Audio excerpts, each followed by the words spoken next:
हर किसी का सपना होता है चलो गोवा चलते हैं। बीच पे चिल करना, शेक में बियर लेना और रात को लाउड म्यूजिक के साथ पार्टी करना। लेकिन क्या आपने कभी सोचा है वो गोवा जिसे दुनिया प्यार करती थी, वो गोवा अब धीरे धीरे बदल रहा है या शायद खो रहा है।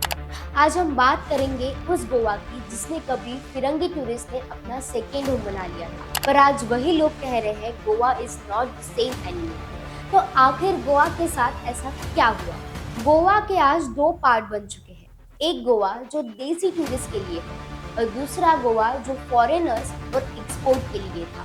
पहला गोवा हनीमून कपल्स, रील वाले इन्फ्लुएंसर और कसिनो क्राउड से भरा हुआ, यानी दिल्ली बाय द सी। ये गोवा है शोर वाला, भीड़ वाला और 24/7 एक्टिव। और दूसरा गोवा, वो गोवा अब गायब हो रहा है।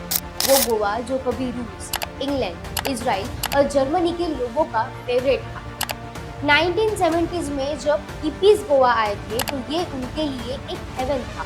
क्लीन बीचेस, चीप स्टे और फ्रीडम का।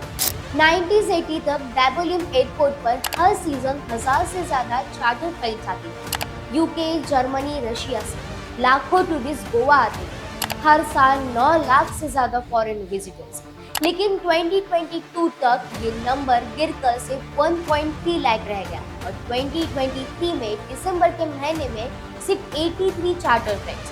पहले तो 75 हुआ करते। सोच के देखिए, वंस गोवा कॉम्पिटेट विद थाईलैंड, बाली और इजिप्ट, आज गोवा के फॉरेन अराइवल नंबर उनसे 10 गुना कम है। इसका सीधा जवाब है क्योंकि अब गोवा पहले जैसा नहीं रहा। ब्रिटिश टूरिस्ट अब थाईलैंड जा रहा है, रशिया अब श्रीलंका या इजिप्ट जा रहा है क्योंकि वहाँ सस्ता है, साफ है और सेफ है। एक ब्रिटिशर जो 90s में गोवा में रहती थी, वो कहती है ओवर कमर्शलाइजेशन ने गोवा की छाती छीन ली।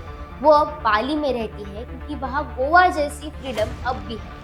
Taxi mafia, over pricing, bad infrastructure, इन सब ने गोवा की इमेज बिगाड़ दी। गोवा अब पीसफुल नहीं था, अब ये सिर्फ क्राउडेड।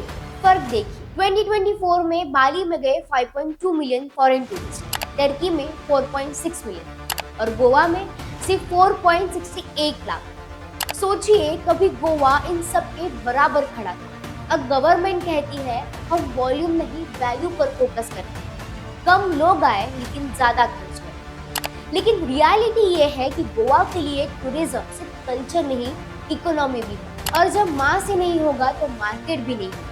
चार्टर्ड फ्लाइट की गिनती से लेकर रूम ऑक्यूपेंसी तक सब गिर चुका है। लेकिन आयरनी देखिए, फॉरेन टूरिस्ट जा रहे हैं लेकिन देसी टूरिस्ट बढ़ रहे हैं।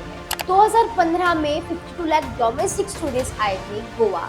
अब 2023 में ये संख्या 85 लाख पर पहुंच चुकी है। अब हर फ्रेंड ग्रुप का ड्रीम है गोवा चलते हैं। लेकिन अब गोवा का रियल प्रॉब्लम यही है, ओवर टूरिज्म। गोवा की असली पहचान, कल्चर, कोंकणी लैंग्वेज और उसका कम्युनल हार्मोनी अब खतरे में है। हाल ही में कन्नड़ा ग्रुप ने गोवा में एमएलए टिकट मांगी क्योंकि माइग्रेंट्स की संख्या बढ़ रही है। 2011 की सेंसस बताती है गोवा की आबादी अब 18.5% माइग्रेंट है और अब तो ये आंकड़ा और भी बढ़ चुका है।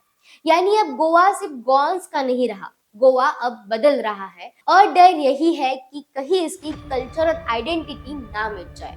जीएफपी के नाम की एक ऑर्गेनाइजेशन गौची फुडले पिगल खातिर ने हाल ही में आवाज उठाई है। Goa is hanging by thread. Goa is not just land, it's our soul. वो चाहते हैं स्पेशल स्टेटस, ILP सिस्टम जैसे नॉर्थ ईस्ट स्टेट में होता है, लैंड परचेस लिमिटेड आउटसाइडर और जॉब रिजर्वेशंस गोवान्स के लिए। उनका एक ही मैसेज है, if not now then never, save Goa, protect Goa. Human right activist Charlie Fernandes ने कहा, हमारे लैंड और रिवर्स कमोडिटीज नहीं है, ये हमारी लाइफ लाइन है। उन्होंने कहा गोवा को चाहिए इनर लाइन पर, गोवान्स के लिए इनकम टैक्स एक्सपेक्टेशन और कमोडिटी लैंड पर फिर से गोवान्स का। गोवा ने हजारों सालों का कल्चर, कला और फेथ को बचाया है, लेकिन अब वही गोवा बिक रहा है प्लॉट्स, पार्टीज और पॉलिटिक्स में। लेकिन सब खत्म नहीं हुआ है, गोवा अब भी खूबसूरत है, अब भी रेजिलियंस। आपको इसके बारे में क्या लगता है, हमें कमेंट में जरूर बताएं और ऐसे इंटरेस्टिंग टॉपिक के लिए हमारे चैनल को अभी सब्सक्राइब करें।